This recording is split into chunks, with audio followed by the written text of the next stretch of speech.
à tous et bienvenue dans cette nouvelle vidéo, j'espère que vous allez bien. Aujourd'hui je suis excité car je vais m'inscrire à mon prochain défi que je vais réaliser cet été en France. Je ne vous dis pas ce que c'est pour le moment parce que je ne suis pas encore inscrit et moi je parle que quand les choses sont faites. Quand je serai inscrit je vous en parlerai.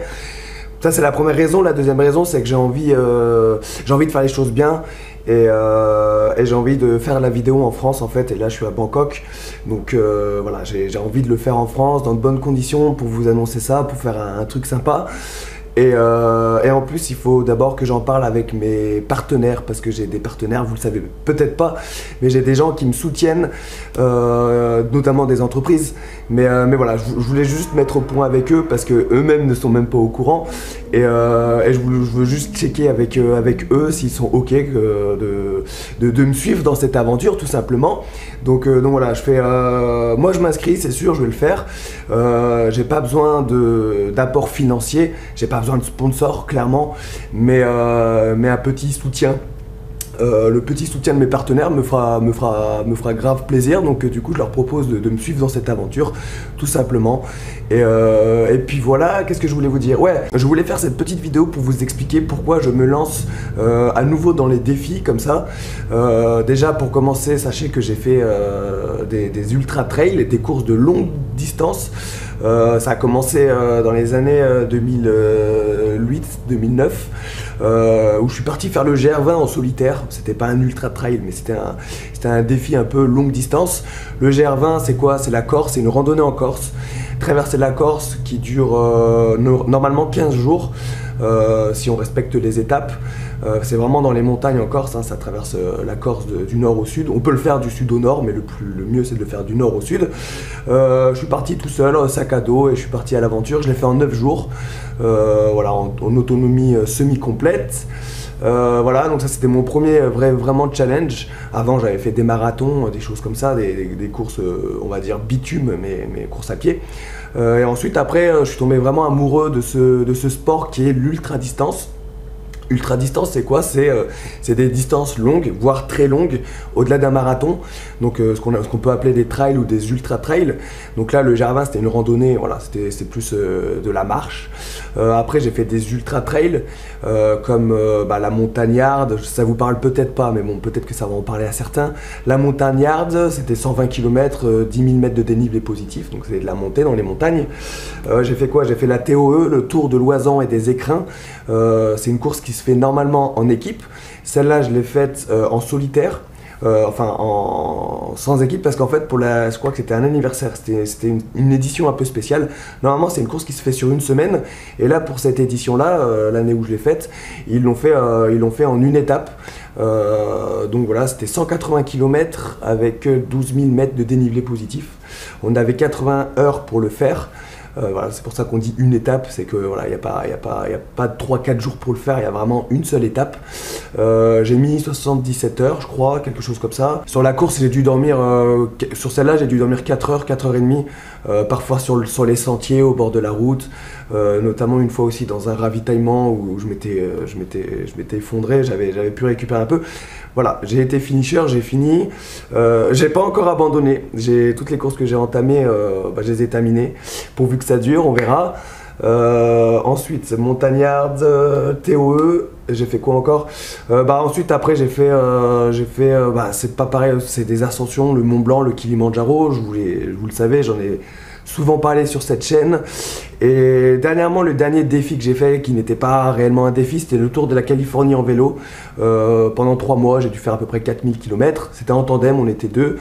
Et voilà, c'était une belle aventure, assez difficile, parce que tous les jours il fallait rouler. Et, la nuit, on dormait chez l'habitant, chez les Américains.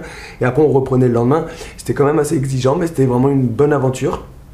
Et donc là, je vous annonce, ça y est, c'est officiel que je vais reprendre vraiment, je vous l'avais dit il y a quelques semaines, mais là je vais m'inscrire aujourd'hui, je vais faire les papiers, je vais contacter mes partenaires, etc., etc. Je vais mettre ça en place, je vais commencer à mettre ça en place aujourd'hui, et je vous en parlerai retour en France, comme ça je vous fais une belle annonce sympathique, comme j'aime le faire, et puis voilà, vous allez pouvoir m'aider. vous allez pouvoir m'aider, voilà, pour ceux qui le veulent. Je vous expliquerai tout ça, c'est des idées que j'ai eues ce matin. En fait, ce matin, je me suis réveillé en matant des vidéos d'ultra distance, de courses très longues. Et voilà, ça m'a grave mis le feu au ventre, et je me suis dit allez, il faut que je m'inscrive aujourd'hui. Donc je m'inscris aujourd'hui. Et puis voilà, pourquoi je fais ça? Je voulais faire une petite vidéo, pourquoi je fais des ultra distances. Tout simplement parce que en fait c'est une quête que je recherche, en fait, une quête personnelle. Et en fait, Jean-Loup m'avait interviewé sur sa chaîne YouTube il y a quelques semaines, et il m'avait dit mais pourquoi tu fais ça? Pourquoi tu fais des ultra distances? D'ailleurs, je vous mets l'interview dans la description si vous voulez voir. Et donc du coup, je lui dis je sais pas, en fait, je sais pas pourquoi je fais ça. Après, l'interview est passée, puis j'ai réfléchi, et, les choses se sont mises en place, notamment les défis que je voulais réaliser, notamment un défi par an. J'aimerais faire un défi par an, donc cette année, ce sera celui que je vous annonce dans 2 semaines. Et puis l'année prochaine, j'ai un autre défi qui est dans ma tête, mais ça aussi on en parlera, on aura le temps d'en parler plus tard. Et pourquoi je fais ça? Bah tout simplement parce que je pense, j'ai pas encore exactement trouvé pourquoi je fais ça, mais parce que je suis en quête de moi-même, en fait. Un défi ultra distance, c'est quoi? C'est tu pars. Tu sais à quelle heure tu pars, mais tu sais pas quand est-ce que tu vas arriver. Et entre l'arrivée, il y a des dizaines d'épreuves, notamment mentales, physiques, conditions climatiques, tout. Tu traverses, en fait, tu traverses ton âme, en fait. C'est vraiment bizarre à expliquer. Tu vas loin, en fait. Tu vas loin dans ce que tu es capable de faire, en fait. Et moi, c'est ça que je recherche, en fait. C'est vraiment le dépassement. Même si pendant la course, il y a des moments où tu prends pas de plaisir, il y a des moments où tu craques, des moments où tu pleures, des moments où tu as envie d'abandonner, des moments où tu penses que tu abandonnes. Notamment la Diagonale des Fous, à La Réunion. Donc ça, c'était un ultra trail qui traverse l'île de La Réunion. Dans ma tête, j'ai abandonné, quoi. J'ai dit stop, j'arrête. C'est la première fois que je ressentais ça. Et finalement, j'ai pris une petite soupe, c'est reparti. Je suis redescendu c'était quoi? Je sais plus quel sommet c'était. C'était un volcan, le volcan de... j'ai oublié. Bref, et je suis redescendu, et voilà, et j'ai fini la course. 8e avant-dernier, mais je l'ai fini quand même. Mais j'ai traversé vraiment des dizaines, voire même peut-être pas des centaines, mais au moins une trentaine d'épreuves, quoi. Vraiment. En fait, quand tu commences une course comme ça, tu regardes la carte. T'as une course, t'as le truc des dénivelés, en fait. Tu comptes même pas en distance, moi je compte en montée, en fait. Et tu comptes les montées, hop. Et chaque montée est une épreuve. Tu dis, ah là, je vais arriver en bas d'une montée qui va monter de ouf. Il va falloir monter. Voilà, c'est le plus dur, c'est les montées, c'est le dénivelé positif. Les distances, c'est faisable, mais plus ça monte et plus c'est dur, quoi. Voilà, c'est logique. Et il y a ça à prendre en compte, mais il y a aussi l'esprit, en fait. C'est-à-dire que tu vas monter physiquement, ça peut le faire, mais dans ta tête, voilà, t'en auras marre. Voilà, puis peut-être que dans ta tête, c'est bon, je monte en haut et j'arrête. Et c'est ça, en fait, la difficulté, c'est d'aller jusqu'au bout. Le but d'une course ultra distance, c'est d'être finisher, de terminer la course. Et moi, c'est ce que je recherche. Je fais pas ça pour gagner, je fais pas ça pour la gagne, je fais ça pour le finir, en fait, pour aller jusqu'au bout. Même être dernier, je m'en fous d'être dernier, d'être premier, je m'en fiche. Je vais m'entraîner, je vais me préparer dans l'objectif de terminer la course, d'aller jusqu'au bout. Donc voilà, c'est pour ça que je le fais, c'est vraiment une quête interne, en fait. Voilà, ça fait 3 ans que je voyage un peu partout dans le monde, j'ai vu beaucoup de choses, et ce qui me manque plus que tout au monde, c'est ça, c'est cette quête intérieure, en fait. C'est bien beau de visiter, de faire le touriste, voilà. Mais moi, ce que je veux, c'est reprendre les défis, reprendre les ultra-distances, les défis difficiles, quoi. Les choses, voilà, auxquelles, je sais pas si j'y arriverai, et qui te remet en question. C'est une éternelle remise en question, c'est bien aussi, ça me fait du bien. Et donc voilà, vous allez pouvoir suivre tout ça sur ma chaîne YouTube, donc abonnez-vous si vous voulez suivre l'aventure.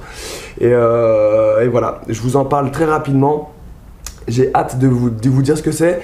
Vous allez suivre ma préparation. Également, vous allez suivre ma préparation au quotidien. Je vais faire beaucoup de vidéos où je vais parler de ma préparation, de comment je vois le truc. Voilà, un peu comme comme des vlogs de bord, ou je sais pas comment on pourrait appeler ça, Avant on disait un carnet de bord, mais ça sera des vidéos de bord qui vous expliquera comment je ressens, comment je me sens, comment j'appréhende la chose et comment je flippe grave. Et voilà, je sais que vous allez me soutenir et ça me fait vraiment plaisir de partager ça avec vous parce que vous êtes vraiment une communauté au top. Vous le savez, je vous le dis tout le temps lors de mes lives, vous êtes au top. Donc j'ai vraiment envie de partager ça avec vous. J'ai vraiment envie que vous découvriez cette part de ma personnalité qui est faire des défis fous. C'est vraiment des défis un peu fous que tout le monde ne peut pas forcément faire car c'est exigeant, ça nécessite une longue préparation, etc., etc. Pour certains défis, ça nécessite aussi un peu d'argent. Donc il faut trouver soit des sponsors, soit économiser. Voilà, c'est vraiment un investissement complet, quoi. Et donc c'est pour ça que si je fais un défi par an, c'est plutôt pas mal. Donc on va commencer là, ça sera cet été en France. Je vous expliquerai tout ça et je suis surexcité. Je vais m'inscrire et puis voilà, on se retrouve donc très vite pour une prochaine vidéo demain comme d'hab. Et je voulais juste vous partager ça.